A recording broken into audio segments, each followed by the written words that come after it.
Le président Donald Trump a une fois de plus suscité la controverse avec ses récentes déclarations sur la guerre en Ukraine. Ses propos ont été largement relayés et ont rapidement attiré l'attention des médias internationaux. Dans une remarque particulièrement provocatrice, Trump a affirmé qu'il était plus facile de négocier avec la Russie qu'avec l'Ukraine. Cette déclaration a été perçue par beaucoup comme une prise de position audacieuse, voire choquante, compte tenu de la complexité et de la gravité du conflit.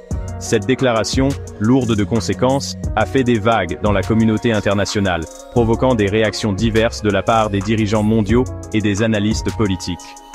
Certains ont vu cela comme une tentative de simplifier une situation extrêmement complexe, suscitant à la fois la condamnation et un soutien prudent. Les partisans de Trump ont salué son franc-parler, tandis que ses détracteurs ont critiqué ce qu'ils considèrent comme une vision simpliste et dangereuse du conflit.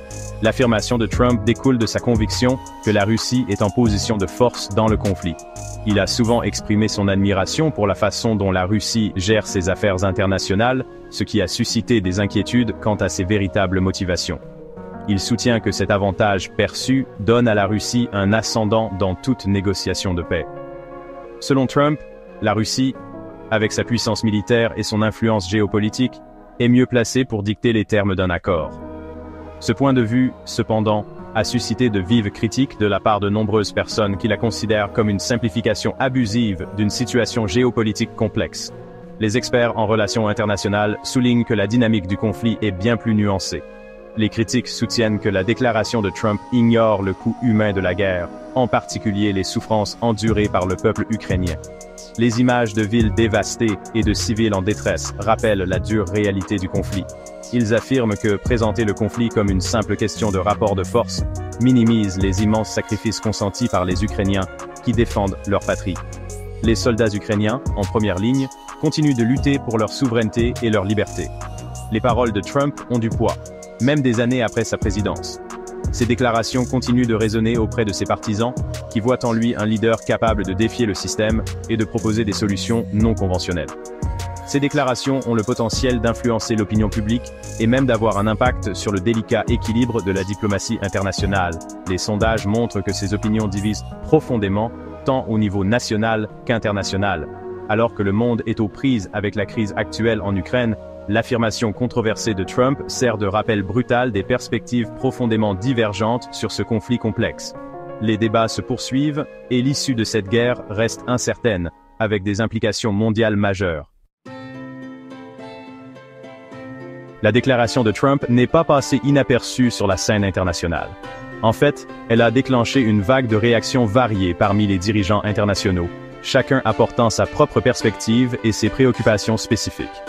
Les dirigeants internationaux ont réagi avec un mélange de condamnation et d'approbation prudente, reflétant la complexité et la diversité des opinions sur la manière de gérer le conflit en Ukraine.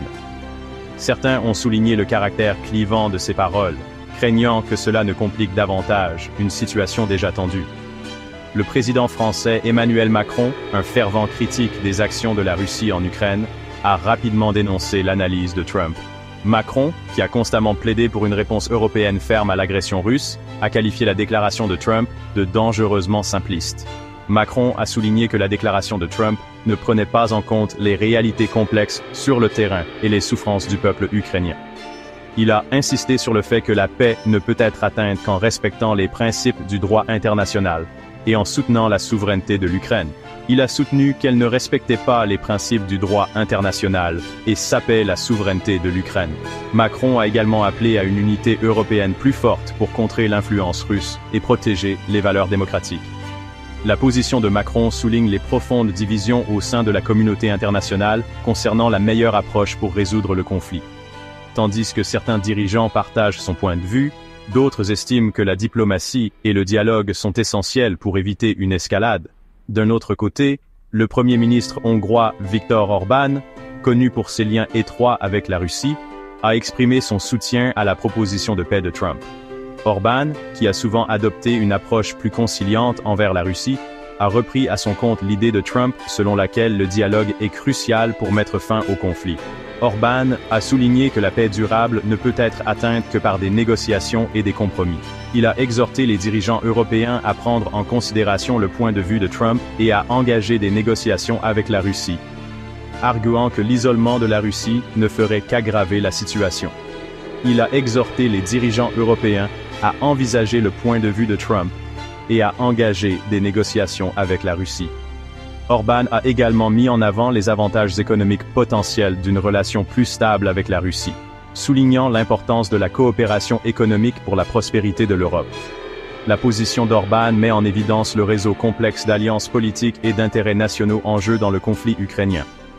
Les alliances et les intérêts économiques jouent un rôle crucial dans l'élaboration des politiques étrangères des nations. Alors que certains dirigeants considèrent la Russie comme l'agresseur et préconisent une position ferme, d'autres privilégient la diplomatie et cherchent à éviter une nouvelle escalade. Cette divergence d'opinion reflète les défis auxquels la communauté internationale est confrontée pour trouver une solution commune. D'autres privilégient la diplomatie et cherchent à éviter toute nouvelle escalade. En fin de compte, la résolution du conflit en Ukraine nécessitera une combinaison de fermeté et de diplomatie, ainsi qu'une compréhension approfondie des dynamiques géopolitiques en jeu. Alors que le monde réagit aux déclarations de Trump, la situation sur le terrain en Ukraine reste désastreuse. Les forces russes poursuivent leur assaut incessant, ciblant les infrastructures critiques et les zones civiles. Cependant, l'Ukraine reste inflexible, déterminée à défendre son territoire et son peuple. Dans un développement significatif, l'Ukraine a récemment déployé des avions de chasse Mirage 2000 de fabrication française pour la première fois dans le conflit. Ces avions modernes, fournis par la France en signe de soutien à l'Ukraine, représentent un renforcement significatif des capacités de défense aérienne ukrainiennes. Le déploiement des Mirages souligne la nature évolutive du conflit et l'implication croissante des acteurs internationaux. La décision de la France de fournir à l'Ukraine ces armes sophistiquées témoigne d'une volonté croissante de certaines nations occidentales de donner à l'Ukraine les moyens de se défendre contre l'agression russe. Les Mirages, ainsi que d'autres aides militaires fournies par les alliés occidentaux, symbolisent la détermination de l'Ukraine à résister aux avancées russes. Malgré un ennemi redoutable, l'Ukraine continue de faire preuve de résilience et d'un engagement farouche à défendre sa souveraineté. Au milieu de l'escalade du conflit, le président ukrainien Volodymyr Zelensky reste une voix inébranlable pour la paix. Il a appelé à plusieurs reprises à la cessation des hostilités et à un retour à la table des négociations. Les appels à la paix de Zelensky résonnent profondément auprès du peuple ukrainien, qui a enduré des souffrances inimaginables depuis le début de la guerre. Dans une récente allocution, Zelensky a réitéré son engagement à trouver une résolution pacifique au conflit. Il a souligné le coût humain dévastateur de la guerre, soulignant la perte de vies innocentes et le déplacement de millions d'Ukrainiens. Les paroles de Zelensky servent de puissants rappels que derrière les manœuvres géopolitiques se cache une crise humanitaire aux proportions immenses. Zelensky a également annoncé son intention de se rendre en Afrique du Sud dans les prochaines semaines pour discuter des pourparlers de paix. Cette ouverture diplomatique signale la volonté de Zelensky de s'engager avec toutes les parties afin de trouver un chemin vers la paix. L'engagement indéfectible de Zelensky envers la paix contraste fortement avec la rhétorique de division et d'agression qui domine souvent les discussions sur le conflit. Ces efforts soulignent le besoin urgent d'une solution diplomatique qui réponde aux préoccupations de toutes les parties et mette fin à l'effusion de sang en Ukraine. La guerre en Ukraine a provoqué une onde de choc en Europe, incitant à une réévaluation des stratégies et des priorités en matière de défense. Ce conflit a mis en lumière la vulnérabilité de l'Europe face à des menaces extérieures et a souligné l'importance d'une réponse collective et coordonnée. L'Union européenne, longtemps dépendante des États-Unis pour sa sécurité, est désormais confrontée à la réalité d'un conflit majeur à ses portes. Cette situation a poussé les dirigeants européens à repenser leur approche de la défense et à envisager des solutions plus autonomes. Dans une décision historique, l'UE a récemment approuvé un plan massif de dépenses de défense de 800 milliards d'euros. Ce plan ambitieux vise à renforcer les capacités militaires du bloc et à assurer une meilleure protection de ses citoyens. Cet investissement sans précédent dans la défense européenne reflète la prise de conscience croissante au sein du bloc de la nécessité d'une plus grande autonomie dans un monde de plus en plus incertain. Les exercices militaires et les parades témoignent de cette nouvelle détermination. Le plan de dépenses de défense englobe un large éventail d'initiatives, notamment le développement de nouvelles capacités militaires, l'acquisition de technologies de pointe et la modernisation des équipements existants. Une coopération accrue entre les États membres de l'UE visant à renforcer la cohésion et l'efficacité des forces armées européennes. Cette coopération est essentielle pour faire face aux défis communs et garantir la sécurité collective. Et des mesures renforcées de cyberdéfense. La protection contre les cyberattaques est devenue une priorité, compte tenu de la dépendance croissante de nos sociétés aux technologies numériques. Ce virage vers une posture de défense européenne plus affirmée marque un changement significatif par rapport à la position traditionnellement pacifiste du bloc. Les exercices militaires et les formations en sont des exemples concrets. La guerre en Ukraine a servi de signal d'alarme, forçant les dirigeants européens à affronter les défis posés par une Russie plus affirmée. Les discussions et les déploiements militaires à la frontière ukrainienne illustrent cette prise de conscience. L'accent mis par l'UE sur la défense a des implications pour l'ordre international au sens large. En renforçant ses capacités militaires, l'Europe envoie un message clair sur sa volonté de jouer un rôle plus actif sur la scène mondiale.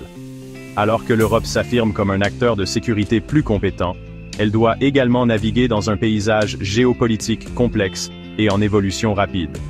La relation transatlantique, longtemps la pierre angulaire de la sécurité occidentale, est susceptible de connaître une période d'ajustement. Les discussions entre les dirigeants de l'OTAN et de l'UE seront cruciales pour définir les contours de cette nouvelle ère de coopération en matière de défense.